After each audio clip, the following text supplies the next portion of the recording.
It's definitely a step up. Anyone who's been using the Pioneer equipment or Pioneer mixer is going to feel right at home. You know, I play simple records at times, but if I have the facilities of filters, reverb, spirals, you know, noise gates, things like that, and when you are playing peak time, which is, you know, what I mainly do now, I need those functions around me. Everything is generally where it was in the previous iterations, but now it's been expanded. If you would look into a crowd and you would DJ with this new mixer, it's not like everything would feel totally different. One of the things that Pioneer improved on a lot from previous mixers is that the sound quality really has gone above and beyond. I was quite astounded by the sound of this. It sounded like nothing that they'd produced before. It had a great warmth on the bottom end. Bit rates, 24-bit, 96, 48K. I find it's better for when you're using vocals or a live instrument because you really capture the essence. To work days, weeks, months, years on something, and then to bounce it down and take it into a club and play it through a mixer and through a system that represents the way that it should sound is a huge deal. They really focused on quality sound and then really taking that to a whole other level, and it was already good. The low end on it is very full, it's very big. The mids are very smooth, the highs are very clear. There's no distortion, there's no filtering on it. It's got a very, very nice sound, a very musical sound. Yeah, the curve of the fader, you know, it's another big thing for me as well. What I was always experiencing with the Pioneer is I put the fader up and it would always hit the wall very, very quickly. I like the curve to be natural and gradual. I've been playing on it earlier and the ranges are now very, very neat and nice and how they should be. On the old mixers, cutting the bass took too much of the mid away. When that happens, it sounds like the DJ's just turning the volume down. Let's say you want to EQ the kick out of a track, you still have the bass, you still have the vocal, the mid-range clarity and the high end is still very, very clear. It definitely sounded a lot better. You know, when I was cutting the bass, there wasn't a loss of energy like there was before.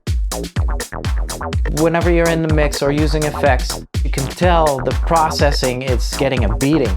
And this won't happen anymore. There's twice as much bitrate going on. The benefits of 64-bit processing allows so much more dedication to effects, loops, send and returns, where the mixer can process everything and dedicate that 64-bit straight to where it's needed. There's a noticeable difference. You're not hitting any compression anywhere, whether it's real compression or whether it's digital compression. It feels like everything's got room to breathe in the mix. Floating point processing allows the DJ to be very creative with all the effects on the mixer and not to have to worry about the DSP clipping of the product itself. When you're walking into a room and you notice that it sounds very bad, distorted, and you know the guy before me is just pinned and redlined. This one gives a real warning now. When you go over, the clip indicator lights up. From a DJ's point of view, sometimes what they can hear in their booth monitors is not necessarily what they can hear on the outside.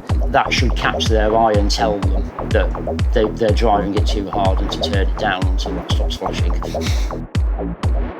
The VU lights and the mixer are very, very accurate in predicting the sound, which is actually more reflective of what the audio signal is. It's a lot more precise. It has that capacity to be almost in a live performance the way a mixing desk would be. When you're out there in a club bashing it out, you want it to be high quality. And I'm very happy with all these enhancements. For me, effects really create a whole other layer to whatever song you're playing. If you plan that properly at the right part of the drop, you can just get everybody riled up. So the color effects have changed as well. The parameter is very fun to max it out or to have it more subtle. You can really use it as an effect that's not dominating the track. I just really like that we've got two parameters that you can control now. Even the color knobs are bigger too, though. It really separates the section from the EQ part. On one of the buttons, which used to hold the gate comp, Apparently it's still in there, but it's covered by a sweep button now. The sweep is something that I always used to like on the DJM-900. I'm glad it's back, and I'm glad that we've got this parameter knob to change the way it behaves. And then also, when we go down here, we can use the gate.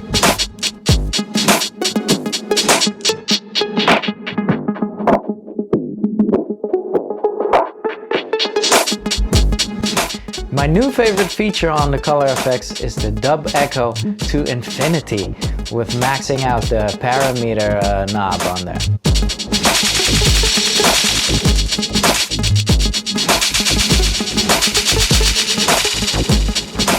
I love what they did with this mixer. They added 4 different effects. That ping pong effects is really, really cool. I really like that. It creates a big stereo field with the dramatic left to right effect.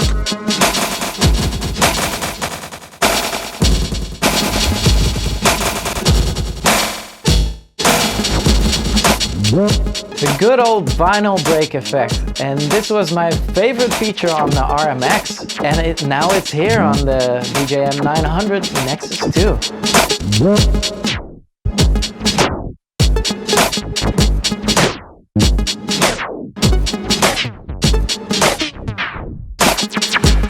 The Helix is great. It's a pitch effect, pitches it up and down, and it's non-destructive as well. So if you do grab a loop, pitch it all the way up, mangle it around, send it all the way back down, mangle it around, you can always return to that part where you sampled it.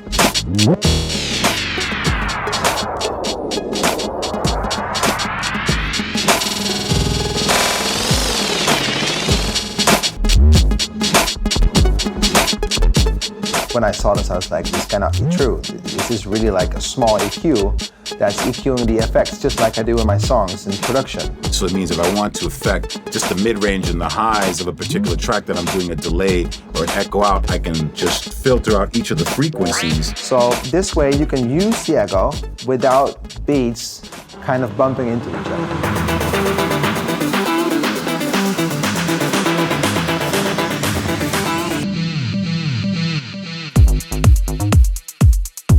With the X pad, now it's a grid like that, you can instantly get to what measurement you want. If you want to have an 1 bar, 2, 4, or even smaller like a 16, you just hit one button and it's it. It's perfect. This will just be a lot of fun jumping back and forth from crazy signatures.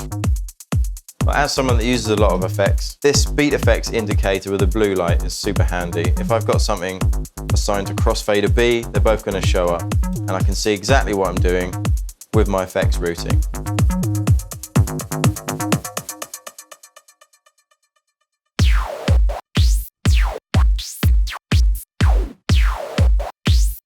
Double time.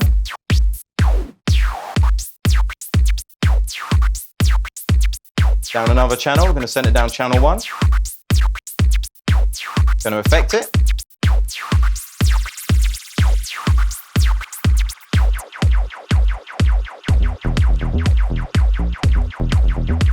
And that's that. I do love the way the send and return works. It's just really intuitive, and you can put it onto the channel that you need super quickly. You know, taking things out of the studio and putting it in the DJ booth is a lot easier now, because a lot of people are using guitar pedals amongst other things. Before you had to go to the send and return, and then you couldn't use the other effects. So it's cool that you can actually now double it up with the effects. The way they've located and access to send returns, you have a 1/4" jack as well as a USB, so you can flip between the two. The potential for the USB send is great. Being able to connect an iPad with an app opens up a new dimension for the mixer. The fact that there's an RMX-1000 iPad app now makes it very, very useful. So I can actually bring one with me, put up my iPad, and if I want to use the RMX-1000, I can just use the USB cable and just link in. By having 2 USB slots on the top, if you DJ before them is also using your computer, it makes changeover for me a breeze. I don't even have to do anything.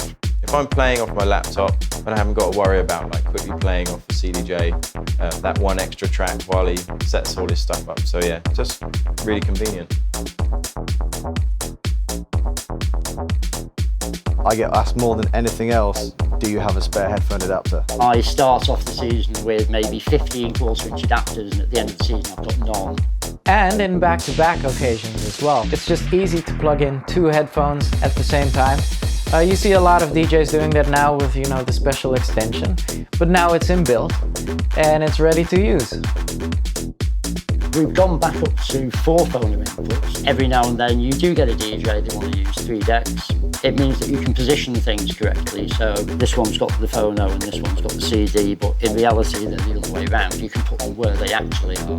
I'm a very big fan of using the crossfader. I still scratch and I still do tricks going back and forth. This fader on the Nexus 2 is even better.